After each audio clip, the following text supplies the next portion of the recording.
الرجيم أعوذ بالله من الشيطان الرجيم بسم الله الرحمن الرحيم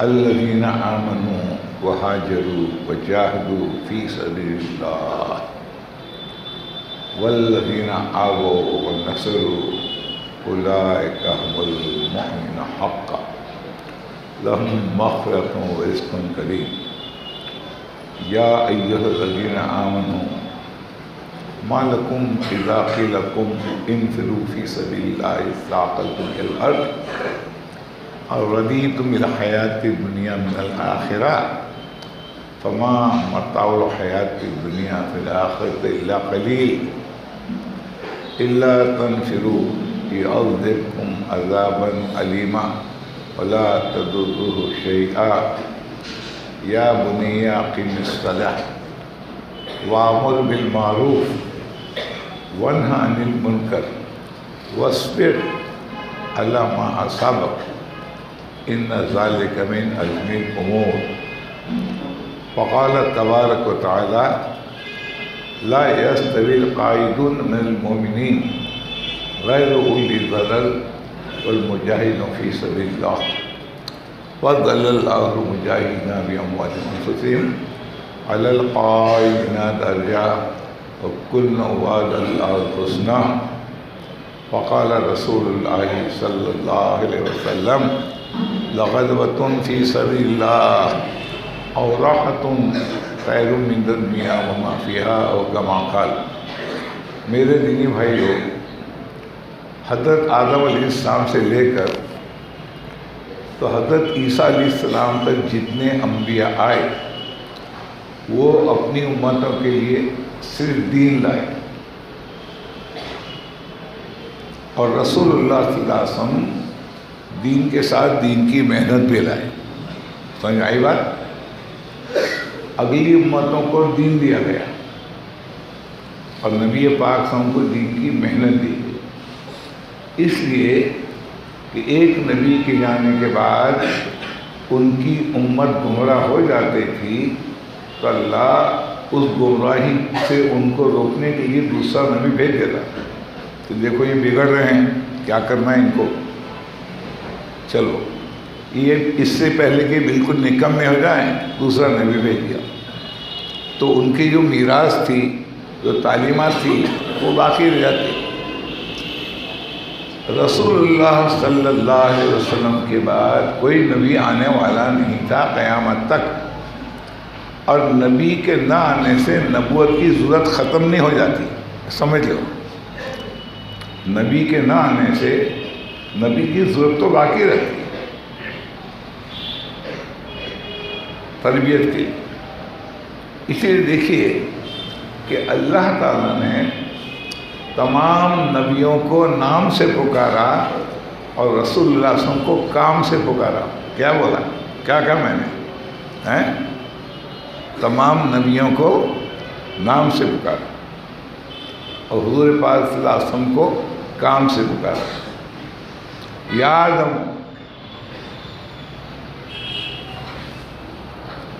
یا آدم اسکن انت وزوجک الجنہ وکلا منہا رغدا حیث شئتما۔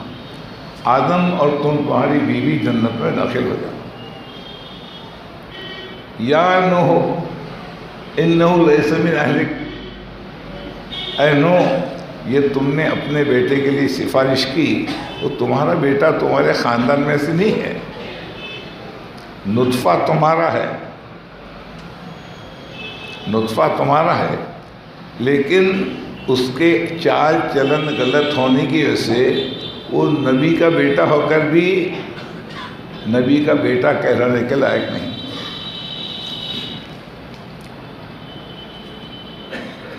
حضرت نوح کو نام سے پکارا، حضرت ابراہیم کو نام سے پکارا، یا ابراہیم کا صدقت رویا، اے ابراہیم تم نے اپنا خواب سچا کر کے دکھایا۔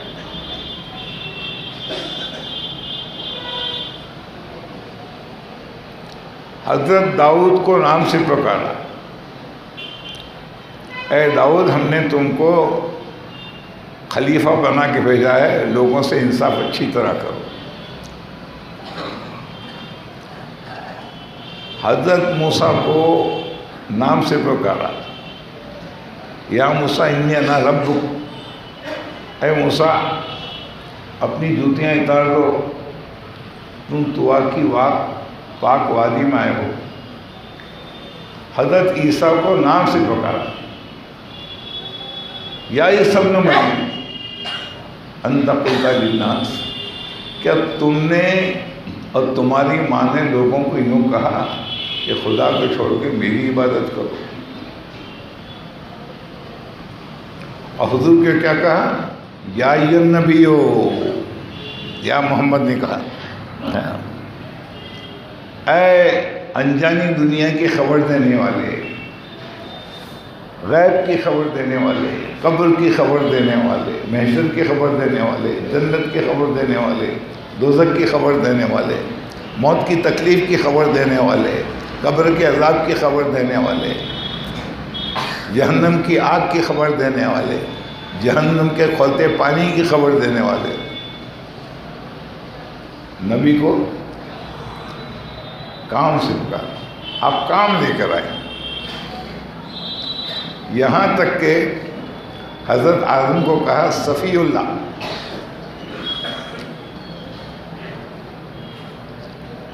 حضرت نوح کو کہا نجی اللہ، ابراہیم کو کہا خلیل اللہ، اسماعیل السلام کو کہا ذبیح اللہ، داؤد کو کہا خلیفۃ اللہ، موسیٰ علیہ السلام کو کہا کلیم اللہ، حضرت عیسیٰ کو کہا کلیمۃ اللہ، اور اللہ کے نبی کو کہا رسول اللہ، دین کی محنت لے کر آنے والے۔ تو میرے بھائیو، حضور دین کے ساتھ دین کی محنت لے کر آئے، بلکہ اس دین کی خاصیت ہی دین کی محنت ہے، اور دین کی محنت ہی سے دین شروع ہوا۔ پہلی وحی اقرأ باسم ربک الذی خلق، اے محمد اللہ کے نام سے شروع کرو، اللہ کو پہچانو۔ اس کے بعد قم فانذر، اللہ کو پہچانا اور اللہ کی دعوت دینی شروع کر دو۔ اللہ کے تعارف کے بعد قم، کھڑے ہو جاؤ، لوگوں کو اللہ کا تعارف کرانا شروع کرو، دعوت شروع کر دو۔ اس کے بعد کہا قم اللیل، اب عبادت کرو۔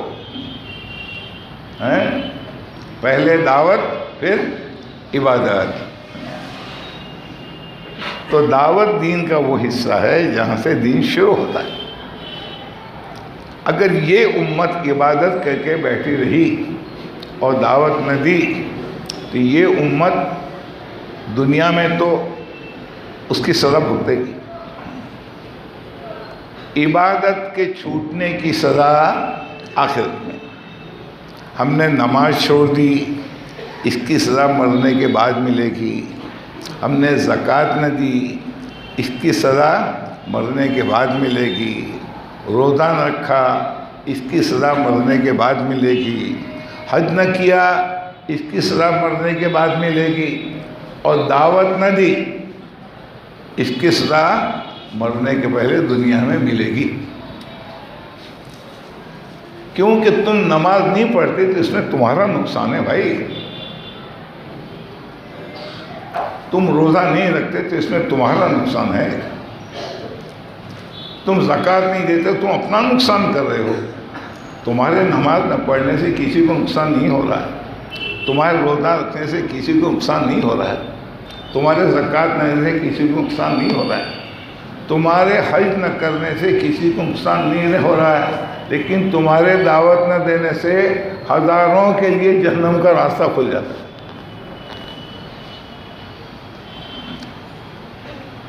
سال میں ایک مرتبہ جمعہ میں ایک ایسے آدمی کو یاد کیا جا رہا ہے جمعہ کے خطبے میں، جو اپنے گاؤں کا، اپنی بستی کا سب سے بڑا بزرگ، سال میں ایک مرتبہ جمعہ خطبے میں اس اللہ والے کو یاد کیا جاتا ہے. بہت بڑا مجاہد، بہت بڑا زاہد، ذاکر، شاکر، سب خوبیاں اس میں. کس طرح یاد کیا جاتا ہے؟ فَأَوْحَى اللَّهُ عِزَّ جِبْرِيلَ عَلَى جِبْرِيلَ. اللہ نے حضرت جبریل علیہ السلام کو حکم دیا، اقلب مدینہ کذا و کذا بِأَهْلِهَا. جبریل اس بستی کے پاس جاؤ اور پوری بستی کو لوٹ دو اس کے باشندوں کے ساتھ. اس میں چونٹی بھی آئے گی اور ہاتھی بھی آئے گا.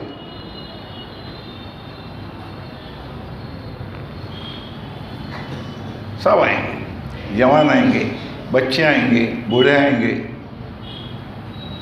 جاؤ ابھی کبھی اس بستی کو اٹھاؤ، پٹک دو.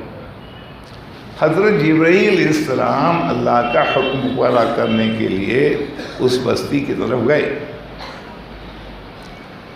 دل چاہا ذرا جائزہ تو نہیں کہ اللہ اتنا کیوں ناراض ہے کہ کسی کو چھوڑنے کو تیار نہیں.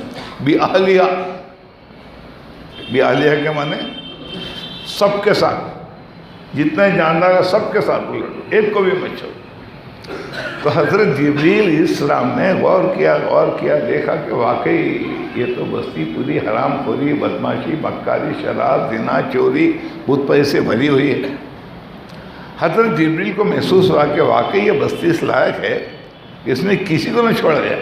وہ صاحب جائزہ لیتے ایک مقام پہ نظر پڑی تو چونک گئے. اوہو، یہاں تو ایک اللہ والا ہے. سمجھ لو اللہ والے کے کیا معنی. ایسا اللہ والا کہ جبریل مجبور ہو گئے اس کی تعریف کرنے پر. جبریل کو لگا اس کی تعریف کرنی چاہیے. تو حضرت جبریل نے اللہ سے مخاطب ہو کر کہا، اے اللہ تو ایسی بستی کو الٹنا چاہتا ہے. فیہ عبدک، اس میں تو ایک بندہ ہے. لم یأسک طرفۃ عین، ذرا نظر پھیرنے تک بھی وہ تیری نافرمانی نہیں کر رہا. دیکھ یہ ادھر نظر تھی، ادھر نظر پھری، ایک سیکنڈ تک تیری نافرمانی نہیں کر رہا.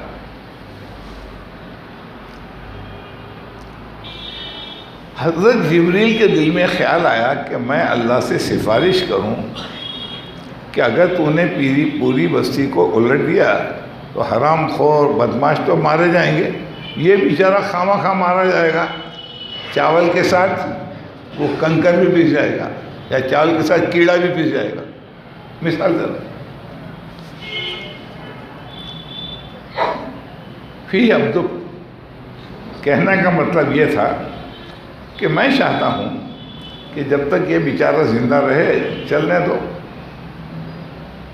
یہ مر جائے تو میں خود اٹھا کے پوری بستی کو لٹوں گا.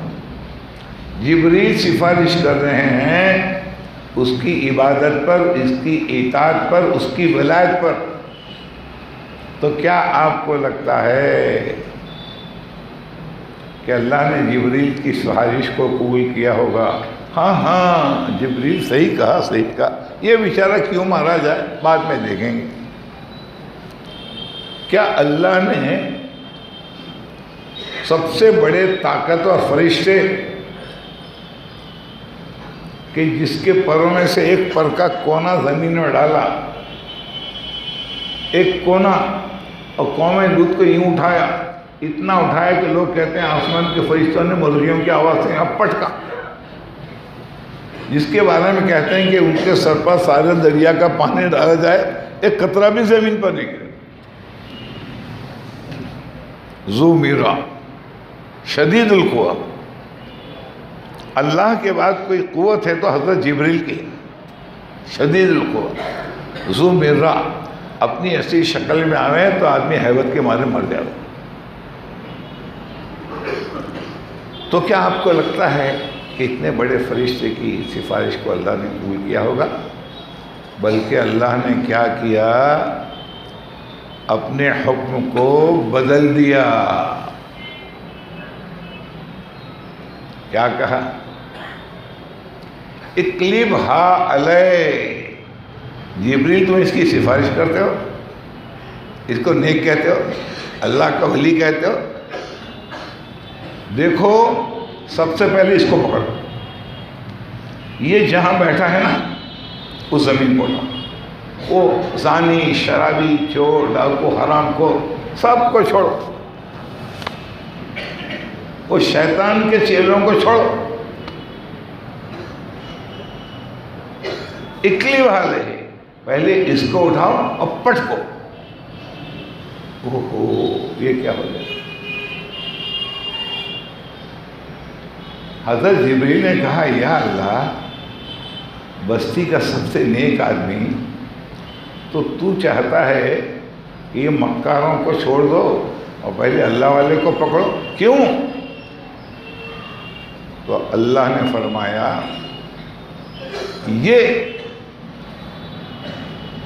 یہ اللہ والا یہ دیکھ رہا ہے جوار کے اڈے چل رہے ہیں. اپنے زمانے میں کہیں تو عورتیں بے پردہ فلم ایکٹرس کے ساتھ پھر رہی ہیں. اپنے زمانے میں کہیں تو مسجد برباد ہے، بازار آباد ہے.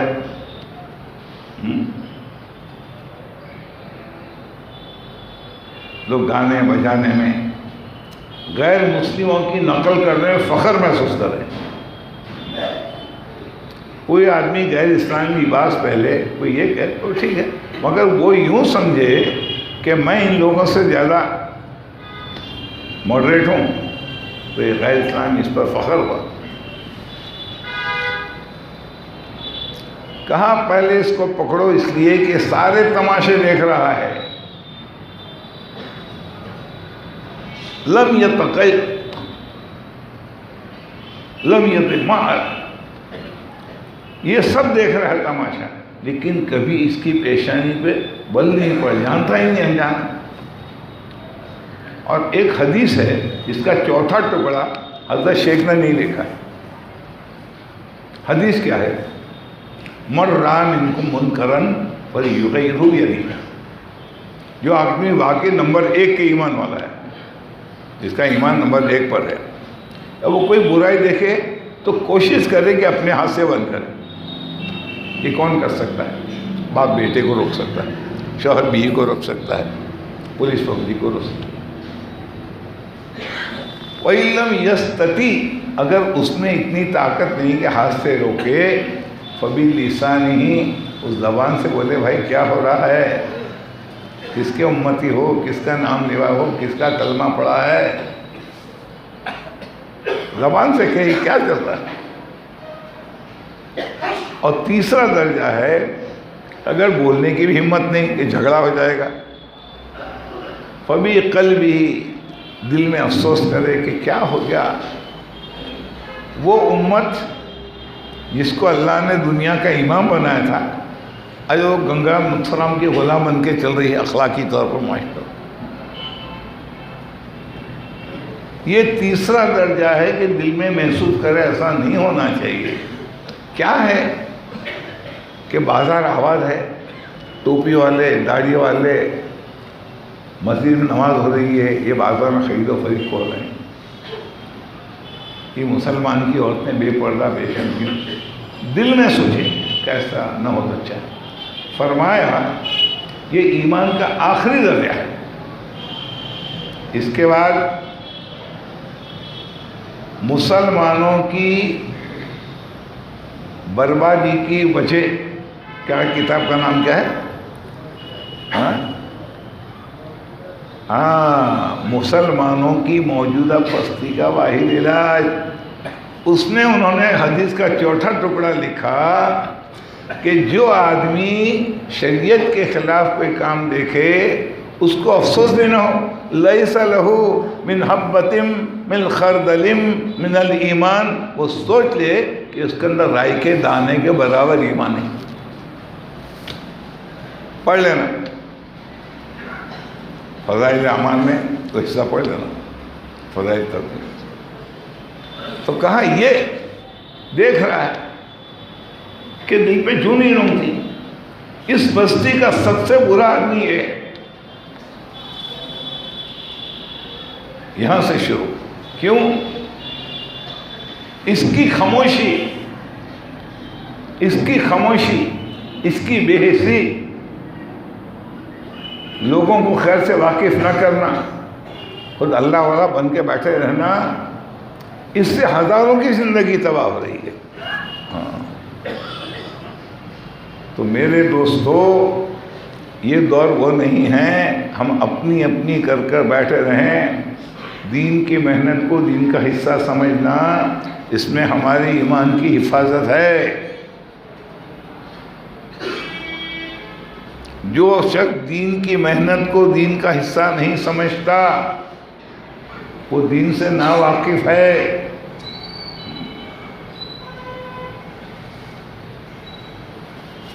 اللہ سمجھنے کی توفیق عطا فرمائے. تو اللہ کے نبی دین کی محنت لے کر آئے اور یہ دین کا حصہ ہے.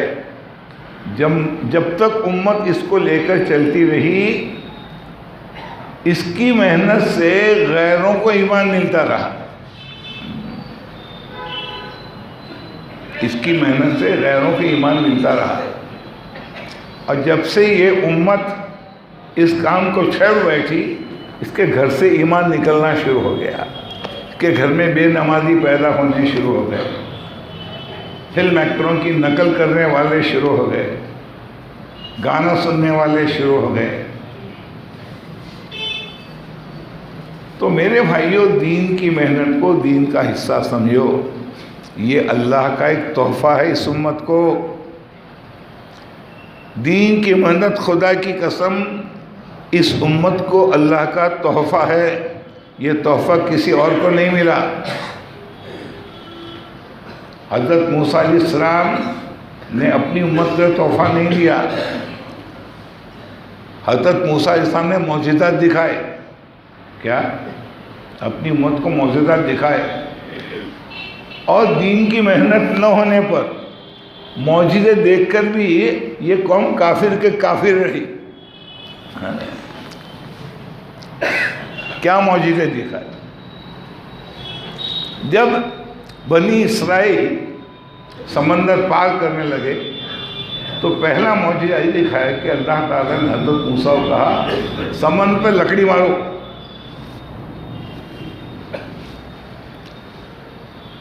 اور سمندر پر لکڑی پڑتے ہی دریا میں 12 راستے بن گئے. اب یہ کہا نکلو یہاں سے، اور کہا سمندر کو بیٹھے رہنا، تم کچھ نہ کرنا. وہ نکل گئے، پھر ڈوب گیا. اب یہ ایسی جگہ آئے جہاں پتھر ہیں اور ریت ہے، اوپر سے آگ برس رہی ہے. کہنے لگے موسیٰ کہاں لے آئے ہو؟ یہ دھوپ، یہ آگ، ارے ارے ارے ہم تو مر گئے جھلس کر. دریا پار ہوا تو کیا ہوا؟ تو قرآن کہتا ہے وَظَلَّلْنَا عَلَيْكُمُ الْغَمَامَ، ہم نے پوری قوم پر، پورے علاقے پر بادلوں کا سایہ کر دیا. کتنے دن تک؟ 40 سال تک بادل ہٹے ہی نہیں. 40 سال تک. چلو بھائی کوئی چھاؤں تو ہوگی، کچھ کھانے پینے کا انتظام. کہاں یہاں سبدہ نہیں، پانی نہیں، تو سب کہاں سے ہوئے گا؟ دکان نہیں، کچھ نہیں. وَأَنزَلْنَا عَلَيْكُمُ الْمَنَّ وَالسَّلْوَىٰ، ہم نے 40 سال تک تم کو بھنے ہوئے بٹیر کھلائے. سگڑی نہیں، کچھ نہیں. صبح اٹھتے دیکھتے ہیں وہ پکے پکائے بٹیر، ایک حلوہ قسم کی چیز. تو سب پیٹ پہ ہاتھ پھیرنے لگے، پیاس لگی ہے، کیا کریں گے؟ وَإِذِ اسْتَسْقَىٰ مُوسَىٰ لِقَوْمِهِ، جب قوم موسیٰ نے حضرت موسیٰ سے کہا پانی، تو کہا پتھر پہ لکڑی مارو. فَانْفَجَرَتْ مِنْ اثْنَتَا عَشْرَتَ عَيْنًا، لکڑی ماری اور وہاں سے 12 جھرنے نکلے. پہلے تو ایک نکلا تو شدید قوم کہیں گے ارے ہم تو 12 قبیلے ہیں، یہ یوشع ہے، یہ بنیامین ہے، یہ فلاں، نہیں 12 جھرنے نکلے، اور قرآن کہتا ہے ہر جھرنے پر ہر قبیلے کا نام تھا، آٹومیٹک، کل اناس مشربہم، سب کو پتہ چلے گا ہمارے پاس ہے۔ ایسے کئی کرشمے دیکھے۔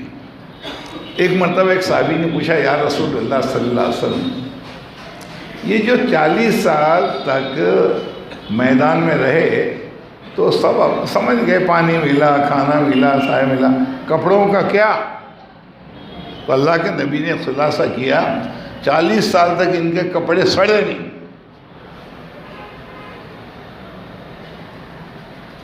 کسی صحابی کو ذرا زیادہ دور کی سوچی، کہا یا رسول اللہ یہ تو مان لیا کہ 40 سال تک کپڑے سڑے نہیں، مگر وہ جو بچے ہوں گے وہ تو بڑے ہوتے ہوں گے۔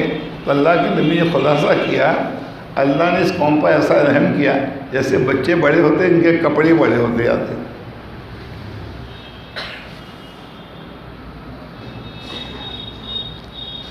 اتنا سب دیکھنے کے بعد آپس میں کہہ رہے ہیں یہ جو موسیٰ کہتے ہیں علیہ السلام یہ بادل کا سایہ اللہ نے کیا اور فلاں اللہ نے کیا، اللہ نے کیا، تو پوچھو موسیٰ علیہ السلام کہ ہم دیکھیں تو صحیح، اللہ ہے، اگر اللہ نے کیا تو اللہ دکھاؤ تو صحیح۔ آپ کہتے ہیں اللہ نے کیا، اللہ دکھتا تو ہے نہیں، کہ چلو موسیٰ سے درخواست کرو۔ وَإِذْ قُلْتُمْ اے نالائے قوم یا موسیٰ لن نؤمن لک، ہم ہرگز تم کو نہیں مانیں گے، حتیٰ نر اللہ جہرا، آنکھوں سے اللہ کو دیکھیں تو مانیں۔ معجزے اور کرشمے دیکھ کر بھی ایمان نہیں بن رہا ہے، ایمان کے غیر نہیں بن رہا ہے۔ نبی کی صحبت ملی مگر یہ صحبت ان کو ایمان غیر نہ دلا سکی۔ جب حضرت عیسیٰ جھولی میں پیدا ہوئے تو قوم نے آ کر کہا یہودیوں نے اے مریم کیا گندی چیز لے کر آئی، تیرا نکاح تو ہوا نہیں، بچہ کیسے پیدا ہو گیا؟ تو اللہ رب العزت نے بھی مریم پر وہی بھیجی کہ یہ کو لوگ آئیں گے اور تم سے کہیں گے اس کا باپ کون ہے، کس کس کو جواب دوں گی، تم کیا کرنا، خاموش رہنا، میں سب کر لوں گا۔ وہ قوم آئی، یا مریم لک جی شین فریا، تیرا باپ نے، تیری ماں نے، تیرا بھائی نے، تو کیا لے کر آئی؟ تو بی بی مریم نے جھولی کی طرف اشارہ کیا۔ تو قوم نے کہا کیفا نکلم من کان فی المہد صبیا، یہ جھولی کا ٹہٹہ کرتا بچہ کیا بتلائے گا اس کا باپ کون ہے، تجھے بتلانا پڑے گا۔ اتنا کہنا تھا کہ حضرت عیسیٰ جھولی میں بول اٹھے انی عبداللہ، میں تو اللہ کا بندہ ہوں، بغیر باپ کا ہوں مگر بدکار ماں کا بیٹا نہیں، عبداللہ اللہ کا خاص بندہ۔ آتانی الکتاب، میری یہ خوبی ہے کہ میں کتاب لے کر آیا ہوں، شریعت لے کر آیا ہوں۔ دوسری خوبی یہ ہے کہ وجعلنی نبیہ، دوسروں کو تو نبوت نصیب ہوتی ہے 40 50 سال 200 سال میں، ارے میں تو ماں کے پیٹ سے ہی نبوت لے کر آیا ہوں۔ پھر وہ مٹی کے پرندے بناتے تھے، کہتے کم بسم اللہ، پرندے پھڑ کر کے ہو جاتے تھے،